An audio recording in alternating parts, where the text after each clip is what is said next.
السلام علیکم ورحمۃ اللہ وبرکاتہ۔ اعوذ باللہ من الشیطان الرجیم، بسم اللہ الرحمن الرحیم۔ آیت نمبر 19 سے آغاز ہوتا ہے اور سورہ بنی اسرائیل چل رہی ہے۔ اللہ تعالیٰ ارشاد فرماتے ہیں اس آیت کے اندر، وَمَنْ أَرَادَ الْآخِرَةَ وَسَعَى لَهَا سَعْيَهَا وَهُوَ مُؤْمِنٌ فَأُولَٰئِكَ كَانَ سَعْيُهُمْ مشکورا۔ اللہ تعالیٰ ارشاد فرماتے ہیں، اور جس کا ارادہ آخرت کا ہو اور جیسی کوشش اس کے لیے ہونی چاہیے وہ کرتا بھی ہو اور وہ با ایمان بھی ہو، یہی وہ لوگ ہیں جن کی کوشش یہ اللہ کے ہاں پوری کی پوری قدردانی ہے۔ اللہ تعالیٰ فرماتی ہے کہ اس نے کوشش کی ہے، اور اس نے کوشش بھی ایسی کی ہے اپنی آخرت کو پانے کے لیے جیسا کہ کوشش کرنے کا حق تھا۔ ایسا نہیں ہے کہ اس نے کوشش کی اور اس کے لفظوں سے تھا۔ دیکھیے، کوشش ہم اگر دنیا کے کسی بھی کام کے اندر کوشش کرتے ہیں، ہم سب جانتے ہیں کہ گھروں میں اگر ہم نے کسی کچھ تھوڑے سے زیادہ مہمانوں کی دعوت کی ہوتی ہے، اگر فور ایگزامپل میرے اور آپ کے گھر میں کوئی، آپ کے گھر میں 10 سے 15 لوگ مہمان آ جاتے ہیں، تو ہم لوگ زیادہ کوشش کرتے ہیں، زیادہ کھانے پکاتے ہیں، زیادہ صفائی کرتے ہیں، زیادہ معاملات کو درست کرتے ہیں، ہر چیز کو صحیح انداز میں رکھتے ہیں تاکہ ہم مہمان کی بہترین مہمان نوازی کر سکیں۔ ہم نے کسی شادی کے فنکشن کو اٹینڈ کرنا ہوتا ہے تو اس کی تیاریاں ہماری مہینہ پہلے سے شروع ہو جاتی ہیں۔ ہمارے اگر ایگزامز ہوتے ہیں تو اس ایگزام کے لیے ہم 3 4 مہینے پہلے تیاری شروع کر دیتے ہیں۔ تو یاد رکھیے، اسی طرح سے یہ آخرت بھی ہے کہ آخرت کی کوشش ایسی کوشش ہرگز نہیں ہے کہ 1 2 دن کی کوشش سے ہی اللہ تعالیٰ ہمیں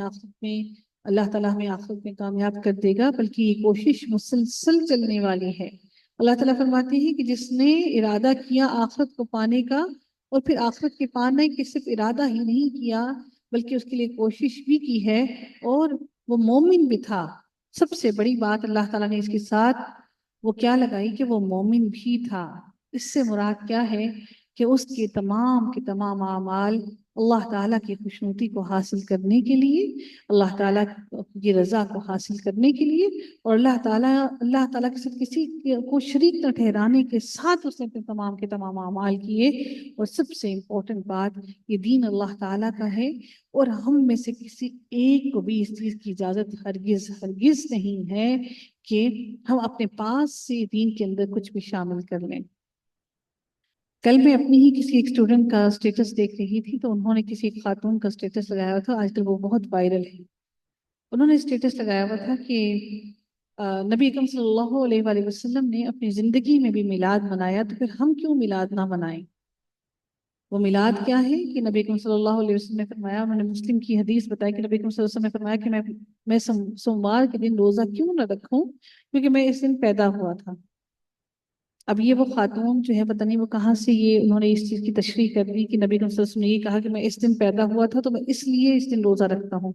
ایسا ہرگز نہیں ہے کہ نبی اکرم صلی اللہ علیہ وسلم اس دن پیدا ہوئے تھے تو وہ اس دن ہی روزہ اس لیے رکھتے تھے۔ اب وہ سوموار ہر روز تو ہر ہفتے کا سوموار تو نہیں ہے، سوموار کے دن کی اور وجوہات ہیں جس کی وجہ سے انہوں نے روزہ رکھا نبی اکرم صلی اللہ علیہ وسلم نے۔ اب آپ اس بات کو یہ لے کر کے ہم میلاد منائیں، یا نبی اکرم صلی اللہ علیہ وسلم نے اپنی زندگی میں بھی میلاد منایا، ایسا ہرگز نہیں ہے۔ تو مومن ہونے کے لیے سب سے ضروری اور امپورٹنٹ بات کیا ہے کہ ہم صحیح دین کی طرف چلیں اور صحیح دین کا علم حاصل کریں۔ جب بھی علم حاصل کرنے لگے تو اللہ تعالیٰ سے یہ لازمی دعا کریں کہ اللہ رب العزت ہمیں صحیح اور درست علم کی طرف لے کر چلیں۔ اللہ تعالیٰ فرماتے ہیں فَأُولَٰئِكَ كَانَ سَعْيُهُمْ مَشْكُورًا۔ اللہ رب العزت وہ ہے جو ان کی کسی بھی کوشش کو ضائع نہیں کرتا، بلکہ وہ ان کی ہر کوشش کا قدردان ہے۔ دنیا میں ہم جس کے لیے جتنا مرضی کر لیں، کوئی ہماری کوشش کا، ہماری محنت کا قدردان نہیں ہوتا۔ اللہ تعالیٰ نے فرمایا کہ میں تمہاری ہر کوشش، تمہاری آنکھ سے گرنے والے ہر آنسو کا قدردان ہوں۔ اس سے پہلے کہ تمہاری آنکھ نم ہوتی ہے اور وہ نم ہونے کے بعد تمہاری آنکھ سے وہ آنسو چھلک کر گر جاتا ہے، میں اس سے پہلے ہی تمہارے گناہوں کو معاف کر دیتا ہوں۔ لیکن اس سے پہلے اپنے گناہوں پر پشیمان ہونا بھی تو ضروری ہے، کوشش کرنا بھی تو ضروری ہے، دل سے یہ پہچاننا اور سمجھنا بھی تو ضروری ہے کہ اے اللہ ہم غلط تھے، ہم سے غلطی سرزد ہو گئی، اور یہ بھی تو ضروری ہے ماننا کہ اللہ ہم پوری کوشش کریں گے کہ آئندہ وہ غلطی نہ کر سکے۔ ہم اپنے معاملات کو درست کرتے نہیں، اور پھر ہم سمجھتے ہیں کہ اللہ تعالیٰ ہم سے راضی نہیں۔ ہم کن آزمائشوں میں مبتلا ہیں، کہیں نہ کہیں کمی، کہیں نہ کہیں کوتاہی ہمارے اندر بھی رہ جاتی ہے۔ تو اللہ تعالیٰ نے اس ساری کی باتوں کے ساتھ ایک بات جو کہہ دی، ہوا مؤمن، یہ ساری باتوں کو یہ ایک لفظ نچوڑ کر اکٹھا کر دیتا ہے کہ وہ مؤمن، اور وہ مومن بھی ہو تو اللہ تعالیٰ اس کی تمام کوششوں کا قدردان ہے۔ رب کائنات مزید ارشاد فرماتے ہیں،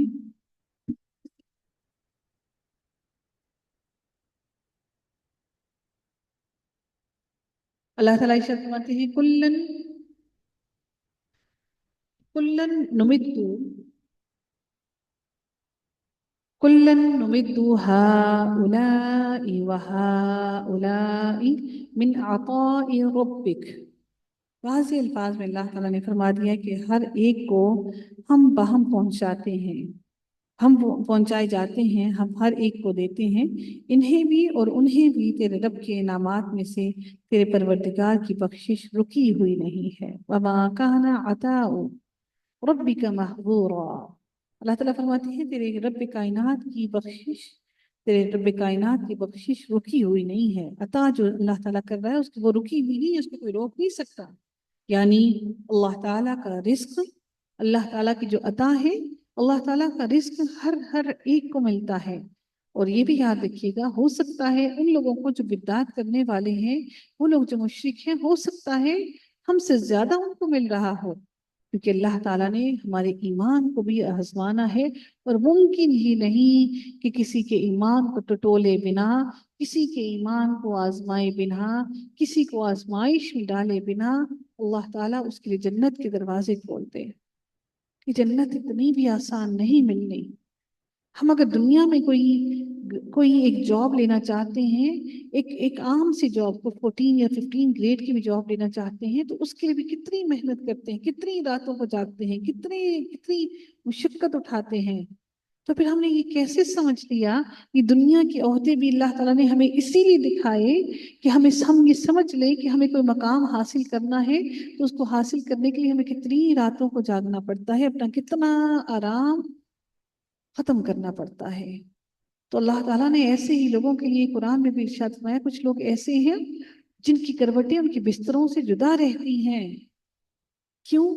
کیونکہ وہ اپنی کروٹیں اپنے بستروں سے جدا رکھ کر بار بار کروٹیں بدل کر اللہ تعالیٰ کو یاد کرنے کے لیے اٹھتے ہیں، اور تہجد کی نماز ادا کرتے ہیں۔ جب ان کی آنکھ کھلتی ہے تو اللہ تعالیٰ کا ذکر کرتے ہیں انکانشیسلی، کیونکہ ان کی مومن کے لیے ذکر کرنا ایسے ہی آسان ہونا چاہیے جس طرح سے سانس لینا ایک انسان کے لیے آسان ہے۔ اللہ تعالیٰ فرماتے ہیں کہ میں انہیں بھی عطا کرتا ہوں اور میں تمہیں بھی عطا کرتا ہوں، اور اللہ تعالیٰ کی عطا کرنا، اللہ تعالیٰ کا رزق دینا، اس کو کوئی روک نہیں سکتا، اس کے آگے کوئی فل سٹاپ نہیں لگا سکتا کہ اللہ تعالیٰ اس کو دے اور اس کو نہ دے۔ اللہ تعالیٰ پھر مزید ارشاد فرماتے ہیں انظر کیف فضلنا بعضهم علی بعض۔ اللہ تعالیٰ فرماتے ہیں مزید کہ دیکھ لے کہ ان میں ایک پر ہم نے کس طرح سے فضیلت دے رکھی ہے، اور آخرت تو درجوں میں اور بھی بڑھ کر ہے، اور فضیلت کے اعتبار سے بھی بہت بڑی ہے۔ وَلَلْآخِرَةُ أَكْبَرُ، بہت بڑی ہے آخرت، درجات درجات میں، وَأَكْبَرُ تَفْضِيلًا، اور فضیلت کے اعتبار سے بھی بہت بڑی ہے۔ یعنی یہ دنیا کی چیزیں اللہ تعالیٰ نے کسی کو کم دی، کسی کو زیادہ دی۔ اللہ تعالیٰ اپنی حکمت اور مصلحت کے مطابق یہ روزی تقسیم فرماتا ہے،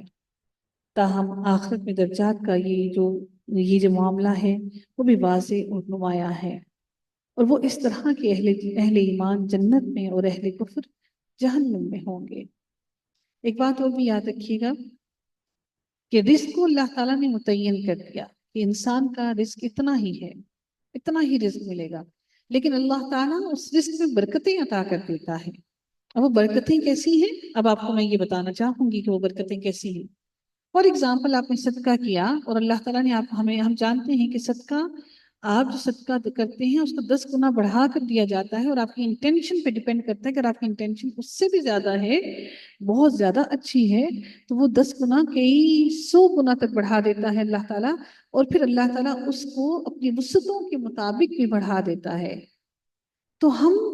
ہمیں اللہ تعالیٰ نے، اگر فور ایگزامپل ہم جب بچہ ماں کے پیٹ کے اندر ہوتا ہے، اسی وقت اس کا رزق جو ہے وہ لکھ دیا جاتا ہے کہ اس کو کتنا کتنا رزق، اور اس کی تقدیر اس کی لکھ دی جاتی ہے۔ لیکن جو ہم اللہ تعالیٰ کی راہ میں خرچ کرتے ہیں، جو رزق اللہ تعالیٰ کی راہ میں دیتے ہیں، جو بھی صدقہ خیرات، جو بھی کچھ کرتے ہیں، جو بھی معاملات کرتے ہیں، اس کی رزق کی برکتیں یہ ہوتی ہیں کہ 1 کا 10 گنا، اور 10 سے کئی گنا 7 گنا، 7 سے 700 گنا، اور کئی 1000 گنا اللہ تعالیٰ اس کو بڑھا دیتا ہے۔ اب وہ 1 روپیہ آپ نے خرچ کیا، اللہ تعالیٰ نے اسی 1 روپے کو 10 روپے کر دیا، 10 روپے سے 1000 کر دیا، 1000 سے 7000 کر دیا، اس سے بھی کئی 1000 کر دیے۔ یہ اللہ تعالیٰ کی وہ برکتیں ہیں جو اللہ تعالیٰ نے آپ کی اور میری صدقہ کرنے کی وجہ سے اللہ تعالیٰ نے ہمیں عطا کی ہیں۔ تو رزق تو اللہ تعالیٰ نے متعین کر دیا، لیکن اب اس کے اندر کتنی برکتیں ہم سمیٹتے ہیں، ہم اس کے اندر کتنی برکتیں لے کر آتے ہیں، یہ ہم پر ڈیپینڈ کرتا ہے کہ ہم اپنے رب کے لیے، اپنے رب کے نام پر خرچ کر کے ہم کتنا اس کی برکتوں کو سمیٹتے ہیں۔ اللہ تعالیٰ مزید ارشاد فرماتے ہیں، لا تجعل مع اللہ الہا آخر، اور تیرا پروردگار صاف صاف حکم دے چکا ہے کہ تم اس کے سوا کسی اور کی عبادت نہ کرنا۔ اور اللہ تعالیٰ مزید ارشاد فرماتے ہیں، لا تجعل مع اللہ الہا، اللہ تعالیٰ فرماتے ہیں کہ اللہ تعالیٰ کے ساتھ کسی اور کو معبود نہ ٹھہرا، کسی اور کو معبود نہ بنانا۔ فَتَقْعُدَ مَذْمُومًا مَخْذُولًا، اللہ تعالیٰ فرماتے ہیں کہ آخرت میں تو ایسے لوگ جو اللہ تعالیٰ کے ساتھ کسی کو شریک ٹھہراتے ہیں، وہ بہت ہی بے کس ہوں گے، بے یار و مددگار ہوں گے، اور وہ خالی ہاتھ ہو کر بے بس اور بے سہارا ہو کر بیٹھے ہوں گے۔ جیسے ایک انسان ہو، جب اس کا سب کچھ لٹ جائے، سب کچھ برباد ہو جائے، اور سر پر خاک ہو، اور انسان لٹا ہوا بیٹھا ہو۔ اگر اس کی مثال دیکھنی ہے تو آج فلسطین کے لوگوں کا حال دیکھیے، جن کے پاس کچھ بھی باقی نہ رہا، جن کے بچے بھی چلے گئے، شوہر بھی چلے گئے، جو بچے رہ گئے ان کے جسم کے اعضاء بھی کٹے ہوئے رہ گئے، نہ ماں رہی، نہ باپ رہا، نہ بہن رہی، نہ بھائی رہا۔ وہ پھول جیسے خوبصورت بچے جو بہت ہی خوبصورت ہیں، انبیاء کی سرزمین پر ہیں، اور وہ اپنے جسم کے کٹے ہوئے حصے لے کر ہاسپٹلز میں ایسے لاوارث پڑے ہوئے ہیں۔ ان کو دیکھیے، ان ماؤں کو دیکھیے جن ماؤں کے بچے ان کے ہاتھ میں آتے ہیں، جن کی کھوپڑیاں ان کے سروں میں سے نکلی ہوئی ہوتی ہیں، اور وہ سر اوپر سے کٹ کر گرے ہوتے ہیں، اور ان کے اندر سے پورا دماغ گرا ہوا ہوتا ہے۔ اگر وہ میت اٹھاتے ہیں تو ان کی آنتیں باہر لٹکی ہوئی ہوتی ہیں۔ تو دنیا میں ہم ان چیزوں کو اللہ تعالیٰ ہمیں یہ دکھا رہا ہے، اور اللہ تعالیٰ دنیا میں تو پھر بھی انسان کو اللہ تعالیٰ دنیا سے تو پھر بھی نجات دے گا، آخرت میں تو وہ نجات بھی نہیں ملنی۔ آخرت میں تو انسان خواہش کرے گا کہ کاش کہ مجھے موت آ جائے، کاش کہ مجھے موت آ جائے، اور موت بھی نہیں آئے گی۔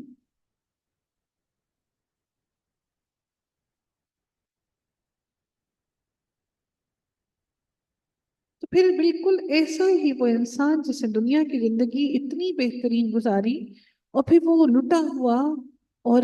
بالکل بے یار و مددگار ہو کر بیٹھ جائے گا، اب تو کچھ کر نہیں سکتا۔ تو اللہ تعالیٰ کے ساتھ کسی کو شریک ٹھہرانا، بدعت کو کرنا، کسی بھی معاملے میں کسی اور سے مانگنا، اور کسی کو اللہ تعالیٰ کی ذات، اس کی صفات، اور کسی بھی معاملے میں کسی اور کی طرف دیکھنا بہت بڑا گناہ ہے۔ سب سے بڑا شرک، ایک سب سے بڑی بات میں صرف اتنی کہوں گی آپ لوگوں کو، کہ جو بہت سے لوگوں نے اپنے گھروں میں ڈاگس رکھے ہوتے ہیں، پالے ہوتے ہیں، اگر کوئی انسان یہ کہتا ہے کہ میرے گھر میں چور نہیں آیا کیونکہ میرے گھر میں کتا تھا، اس نے رکھوالی کی، اس کی وجہ سے میں بچ گیا چوری ہونے سے، تو یہ بھی شرک ہے، یہ بھی شرک میں شامل ہے، کیونکہ اللہ تعالیٰ نے اس کو نقصان سے بچایا ہے، اللہ تعالیٰ نے اس کی حفاظت کی ہے۔